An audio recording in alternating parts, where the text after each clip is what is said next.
The Sea Wolf by Jack London, Chapter 1. I scarcely know where to begin, though I sometimes facetiously place the cause of it all to Charlie Forsyth's credit. He kept a summer cottage in Mill Valley, under the shadow of Mount Tamalpais, and never occupied it except when he loafed through the winter months and read Nietzsche and Schopenhauer to rest his brain. When summer came on, he elected to sweat out a hot and dusty existence in the city and to toil incessantly. Had it not been my custom to run up to see him every Saturday afternoon and to stop over till Monday morning, this particular January Monday morning would not have found me afloat on San Francisco Bay. Not but that I was afloat in a safe craft, for the Martinez was a new ferry steamer, making her 4th or 5th trip on the run between Sausalito and San Francisco. The danger lay in the heavy fog which blanketed the bay, and of which, as a landsman, I had little apprehension. In fact, I remember the placid exultation with which I took up my position on the forward upper deck, directly beneath the pilot-house, and allowed the mystery of the fog to lay hold of my imagination. A fresh breeze was blowing, and for a time I was alone in the moist obscurity, yet not alone, for I was dimly conscious of the presence of the pilot, and of what I took to be the captain, in the glass house above my head. I remember thinking how comfortable it was, this division of labor, which made it unnecessary for me to study fogs, winds, tides, and navigation in order to visit my friend who lived across an arm of the sea. It was good that men should be specialists, I mused. The peculiar knowledge of the pilot and captain sufficed for many thousands of people who knew no more of the sea and navigation than I knew. On the other hand, instead of having to devote my energy to the learning of a multitude of things, I concentrated it upon a few particular things, such as, for instance, the analysis of Poe's place in American literature, an essay of mine, by the way, in the current Atlantic. Coming aboard, as I passed through the cabin, I had noticed with greedy eyes a stout gentleman reading the Atlantic, which was open at my very essay. And there it was again, the division of labor, the special knowledge of the pilot and captain, which permitted the stout gentleman to read my special knowledge on Poe while they carried him safely from Sausalito to San Francisco. A red-faced man, slamming the cabin door behind him and stumping out on the deck, interrupted my reflections, though I made a mental note of the topic for use in a projected essay which I had thought of calling The Necessity for Freedom, a Plea for the Artist. The red-faced man shot a glance up at the pilot-house, gazed around at the fog, stumped across the deck and back — he evidently had artificial legs — and stood still by my side, legs wide apart, and with an expression of keen enjoyment on his face. I was not wrong when I decided that his days had been spent on the sea. "It's nasty weather like this here that turns heads gray before their time," he said with a nod toward the pilot-house. "I had not thought there was any particular strain," I answered. "It seems as simple as ABC. They know the direction by compass, the distance, and the speed. I should not call it anything more than mathematical certainty." "Strain," he snorted. "Simple as ABC. Mathematical certainty." He seemed to brace himself and lean backward against the air as he stared at me.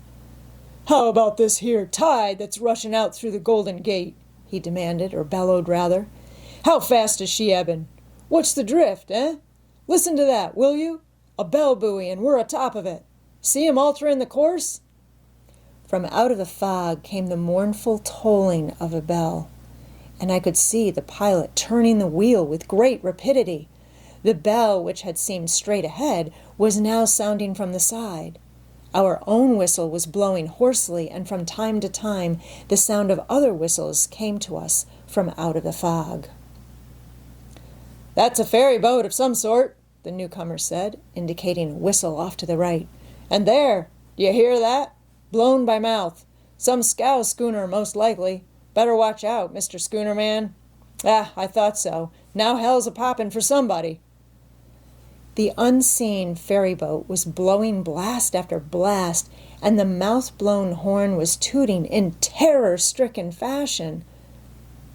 "And now they're paying their respects to each other and trying to get clear," the red-faced man went on, as the hurried and whistling ceased. His face was shining, his eyes flashing with excitement as he translated into articulate language the speech of the horns and sirens. "That's a steam siren a-going it over there to the left. And you hear that fellow with a frog in his throat? A steam schooner, as near as I can judge, crawling in from the heads against the tide." A shrill little whistle, piping as if gone mad, came from directly ahead and from very near at hand. Gongs sounded on the Martinez. Our paddle wheels stopped, their pulsing beat died away, and then they started again. The shrill little whistle, like the chirping of a cricket amid the cries of great beasts, shot through the fog from more to the side and swiftly grew faint and fainter.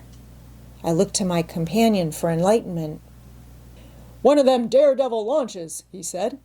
"I almost wish we'd sunk 'em, the little rip. They're the cause of more trouble, and what good are they? Any jackass gets aboard one and runs it from hell to breakfast, blowing his whistle to beat the band and telling the rest of the world to look out for him, because he's coming and can't look out for himself. Because he's coming, and you've got to look out, too, right away, common decency. They don't know the meaning of it." I felt quite amused at his unwarranted choler, and while he stumped indignantly up and down, I fell to dwelling upon the romance of the fog.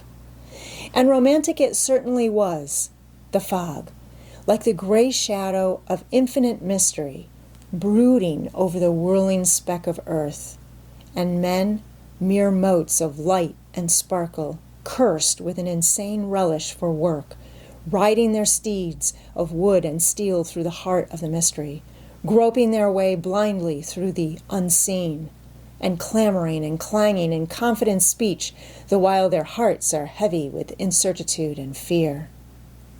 The voice of my companion brought me back to myself with a laugh. I, too, had been groping and floundering, the while I thought I rode clear-eyed through the mystery. "Hello! Somebody coming our way," he was saying. "And do you hear that? He's coming fast, walking right along. Guess he don't hear us yet. Wind's in wrong direction." The fresh breeze was blowing right down upon us, and I could hear the whistle plainly, off to one side and a little ahead. "Ferry boat?" I asked. He nodded, then added, "Or he wouldn't be keeping up such a clip." He gave a short chuckle. "They're getting anxious up there." I glanced up. The captain had thrust his head and shoulders out of the pilot house and was staring intently into the fog, as though by sheer force of will he could penetrate it. His face was anxious, as was the face of my companion, who had stumped over to the rail and was gazing with a like intentness in the direction of the invisible danger. Then everything happened, and with inconceivable rapidity. The fog seemed to break away as though split by a wedge, and the bow of a steamboat emerged, trailing fog wreaths on either side like seaweed on the snout of Leviathan. I could see the pilot house and a white-bearded man leaning partly out of it on his elbows. He was clad in a blue uniform, and I remember noting how trim and quiet he was. His quietness, under the circumstances, was terrible. He accepted destiny, marched hand in hand with it, and coolly measured the stroke. As he leaned there, he ran a calm and speculative eye over us, as though to determine the precise point of the collision, and took no notice whatever when our pilot, white with rage, shouted, "Now you've done it!" On looking back, I realized that the remark was too obvious to make rejoinder necessary. "Grab hold of something and hang on," the red-faced man said to me. All his bluster had gone, and he seemed to have caught the contagion of preternatural calm. "And listen to the women scream," he said grimly, almost bitterly, I thought, as though he had been through the experience before. The vessels came together before I could follow his advice. We must have been struck squarely amidships, for I saw nothing. the strange steamboat having passed beyond my line of vision. The Martinez heeled over sharply, and there was a crashing and rending of timber. I was thrown flat on the wet deck, and before I could scramble to my feet, I heard the scream of the women. This it was, I am certain, the most indescribable of blood-curdling sounds that threw me into a panic. I remembered the life preservers stored in the cabin, but was met at the door and swept backward by a wild rush of men and women. What happened in the next minutes I do not recollect, though I have a clear remembrance of pulling down life preservers from the overhead racks, while the red-faced man fastened them about the bodies of an hysterical group of women. This memory is as distinct and sharp as that of any picture I have seen. It is a picture, and I can see it now. The jagged edges of the hole in the side of the cabin, through which the gray fog swirled and eddied. The empty upholstered seats, littered with all the evidences of sudden flight, such as packages, hand satchels, umbrellas, and wraps. The stout gentleman who had been reading my essay, encased in cork and canvas, the magazine still in his hand, and asking me with monotonous insistence if I thought there was any danger. The red-faced man stumping gallantly around on his artificial legs and buckling life preservers on all comers. And finally, the screaming bedlam of women. This it was, the screaming of the women, that most tried my nerves. It must have tried, too, the nerves of the red-faced man, for I have another picture which will never fade from my mind. The stout gentleman is stuffing the magazine into his overcoat pocket and looking on curiously. A tangled mass of women with drawn white faces and open mouths is shrieking like a chorus of lost souls, and the red-faced man, his face now purplish with wrath and with arms extended overhead as in the act of hurling thunderbolts, is shouting, "Shut up! Oh, shut up!" I remember this scene impelled me to sudden laughter, and in the next instant I realized I was becoming hysterical myself. For these were women of my own kind, like my mother and sisters, with the fear of death upon them and unwilling to die. And I remember that the sounds they made reminded me of the squealing of pigs under the knife of the butcher, and I was struck with horror at the vividness of the analogy. These women, capable of the most sublime emotions, of the tenderest sympathies, were open-mouthed and screaming. They wanted to live. They were helpless, like rats in a trap, and they screamed. The horror of it drove me out on deck. I was feeling sick and squeamish and sat down on a bench. In a hazy way, I saw and heard men rushing and shouting as they strove to lower the boats. It was just as I had read descriptions of such scenes in books. The tackles jammed. Nothing worked. One boat lowered away with the plugs out, filled with women and children and then with water, and capsized. Another boat had been lowered by one end and still hung in the tackle by the other end, where it had been abandoned. Nothing was to be seen of the strange steamboat which had caused the disaster, though I heard men saying that she would undoubtedly send boats to our assistance. I descended to the lower deck. The Martinez was sinking fast, for the water was very near. Numbers of the passengers were leaping overboard.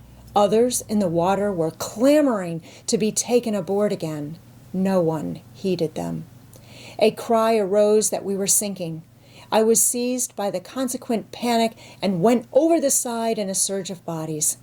How I went over I do not know, though I did know, and instantly, why those in the water were so desirous of getting back on the steamer. The water was cold, so cold that it was painful.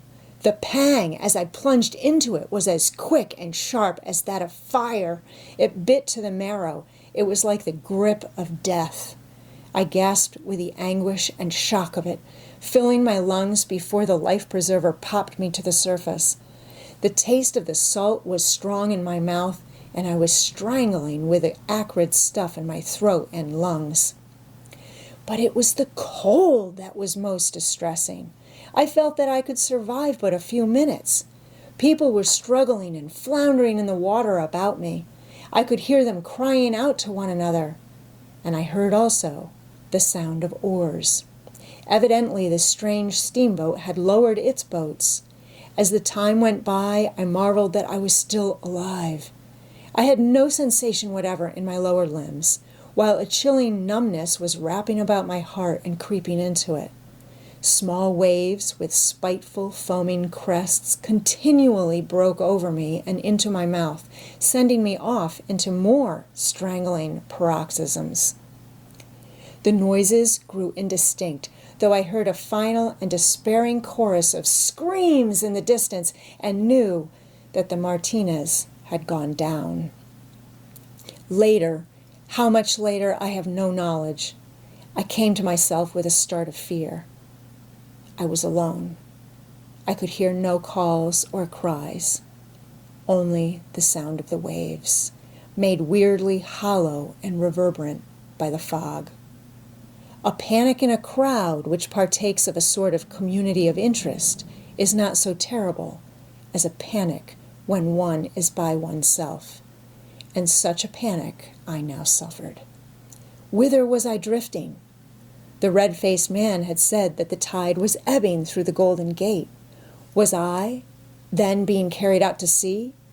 And the life-preserver in which I floated, was it not liable to go to pieces at any moment? I had heard of such things being made of paper and hollow rushes which quickly became saturated and lost all buoyancy. And I could not swim a stroke.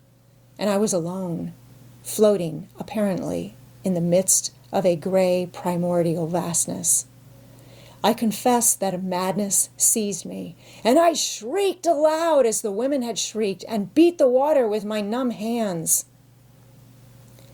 How long this lasted, I have no conception, for a blankness intervened, of which I remember no more than one remembers of troubled and painful sleep.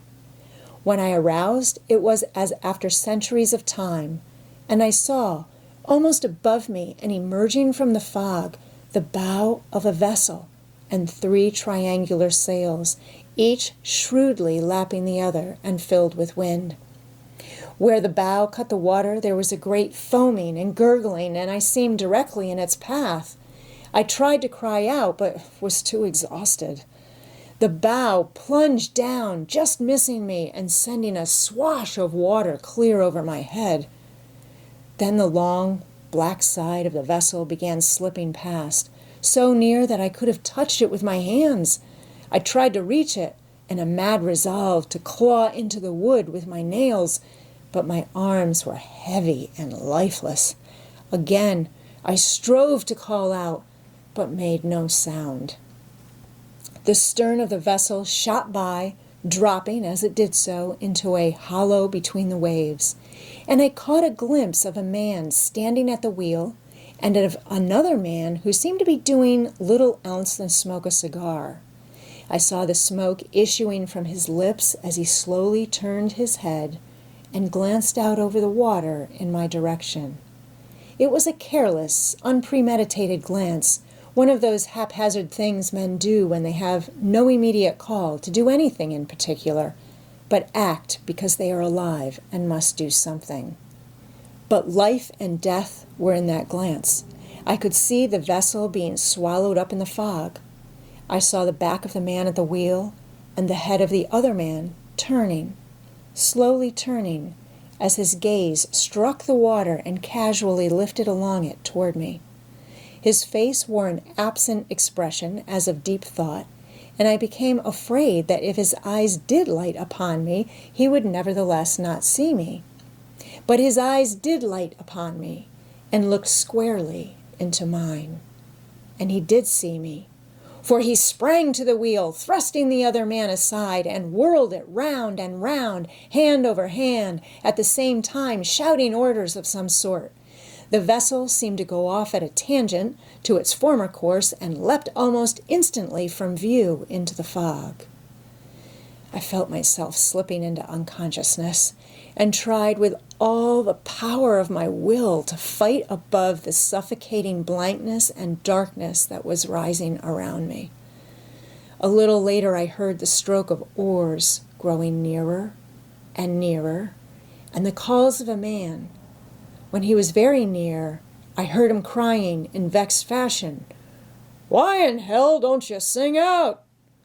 This meant me, I thought, and then the blankness and darkness rose over me.